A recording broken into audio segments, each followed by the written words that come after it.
you are consistently posting who you are, you're consistently posting music like you do, right? Over time, those fans become more loyal. Yeah. They're really about you. They can follow your story. Yeah. And then so there's a time for and place for both. I think 100%. if you only lean on the fast, quick hit though, and again, it is different, I think, when you're talking about who you are and what you're putting out as an artist versus just marketing. Yeah, you really, really want to focus on the slow burn. But when you're promoting a show, and for us too in our business, right? We need customers, we need clients. So it's like if we're promoting something for that month, we're gonna put it out. Hey, this is the month promotion, let's go. But every single day that we're in the trench doing what we're doing, every client we're taking care of, month over month, week, year, whatever, we're showing that as well. So then we have essentially real followers. So no, bro, I get that, man. That's gold right there. You hit everything you said it all right there, bro. I love it. I've done both too, you know. I've done the paid ads, I've done those kind of things, and I've heard that. Somebody gave me a good example one time. I was in a consultation one time and someone was like, just to be quick, he was like, you got to build your logs. You know what I mean? Like you can put I want to paraphrase. No, man, go. You can put the, whatever it is to light the fire, bro. Like you can put that on, but if you actually have logs. Lighter fluid. Exactly. Yeah. If you can have the lighter fluid on something like, I guess that's not built. If it'll light up, but then it'll be dye. But if you actually have real logs, then it's like, now you use that to just, I guess, you already built it, therefore that's just more just like a push. I love it. As opposed to just... Yeah, it's if you have the actual structure and the fundamentals down, the marketing, if you press on the gas, just becomes more like just gas on the fire. Amplifying. You already have the fire and it's burning slow, and then you can just throw some fuel on top real quick. Yeah, so you want the slow burning. I mean, yeah, I've never spent this long on a mantra before, but I love it, bro. I love it. For sure. And Nipsey was a legend too, man. Legend. All right, so let's get into the focus round. Tell the people about you.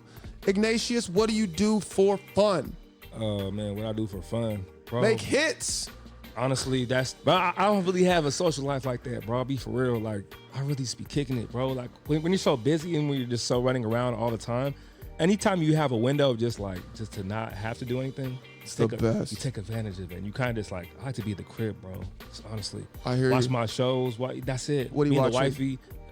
Right now. I won't even lie to you. I'm going to say this. Outer Banks. Never seen it. It's the sci-fi one, right? Where they got on a spaceship or something? Nah. It's like these kids that are like, they live in a small like island place or small town in like North Carolina, and then like this stuff is happening in the town and like this different mysteries, I guess. It's not the one that used to be on Netflix. It is it's on Netflix right now. No, but there was another one that was on Netflix when things would happen all the time. You're talking about Stranger Things? Yeah, that one. Nah, not that one. Is it like that though? It's similar. I wouldn't say it's not as weird as Stranger Things. Okay. I don't think it's as complex as Stranger Things, but it got my attention. You like it?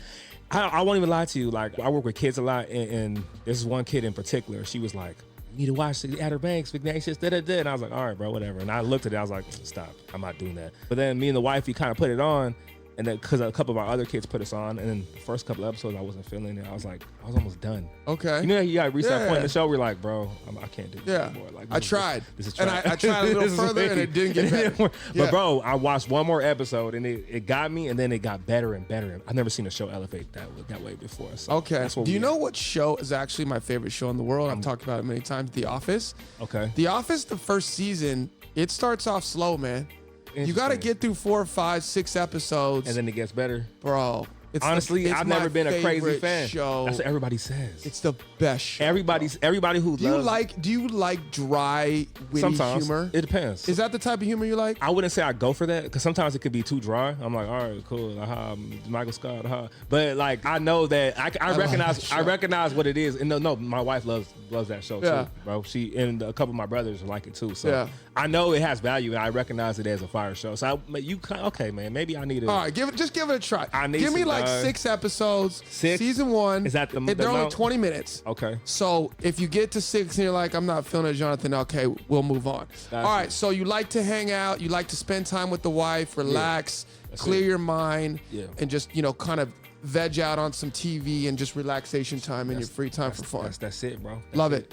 All right, opportunity. One opportunity in your career, your life thus far, Ignatius, that has changed your path or trajectory so far. One. There'll be a few, man. I would say, in terms of one, There's a couple that stand out to me, right? I'll be as fast as I can. I did a record with this dude named Aha Gazelle.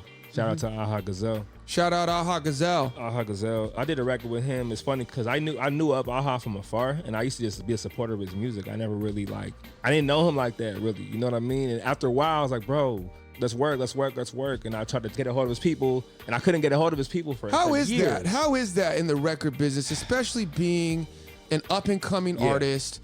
You know, you don't have the big label behind you. Yeah. You don't have all the money pushing you and hyping you and the big manager and all that stuff. Yes, bro. As an independent artist, reaching out to people, hearing no, and we're gonna get into that a little bit more. Sure. That's part of the journey, right? Yeah. But how is it when you do you try to just get in touch with his manager? Do you just try to skip trace? It's real estate. Skip traces, get their information, find their email, find their phone number, who owns this property. I need to talk to that person. Straight up. The same thing applies, you know what I mean? Honestly, like DMs obviously, but if you can get a hold of their manager, that's the most I guess professional way to go about it. You know, managers usually have an email, and then you hit the email and hey, I'm and I'm interested in doing a record with this person. But a lot of times, what's the click rate on that? What's the return response rate? It really depends on who the person is. Sure. Right? Obviously, if you're someone way bigger, then it's going to be... You're saying from the sender or from the receiver? I'm saying from the receiver. Like, if it's a bigger artist, it's harder and harder as big their price tag goes up. Their time is more coveted. 100%. 100%. And sometimes these managers, though, sometimes they I'm not saying they did this, but like some managers kind of play games where they're kind of the middleman, and if they don't see that it's beneficial to both of them, they're just gonna be like, oh yeah, sorry, we can't do this, you know? And because I've had situations with artists where I reach out to them later. Do you find a lot of sketchiness with managers? Yeah, you find good things too, but there's sketchiness too. But a lot of times they play middleman, and they'll be like, oh yeah, it's not beneficial to me, therefore, no, like come with more money or something. And then it's like, I'll talk to the artist like, bro, I never got that message. Like, I definitely would have been down to work. Interesting. That happens all the time. But with Aha, it was different because I reached out to his people who couldn't get a hold of him for years. And then I was like, you know what, bro, I don't need that. I can just level up myself and just keep on building my own. Keep going. Take value in what I'm bringing to the table. And I like that it didn't work out that way because I was forced to get better on my own. And then after a while, I reached out to him randomly, just like, hey, what's up, bro? Like, I'm Ignatius from da-da-da-da. And then he was like, hey, bro, you're fired. I woke up from a nap and I got a message. I'm like, okay, that's what's up, bro. What's the feeling that it feels like when somebody responds to you like that? Oh, it's immeasurable, bro. It's the level. I'm not gonna say it feels like validation, but it is. I'm not gonna lie. It feels amazing.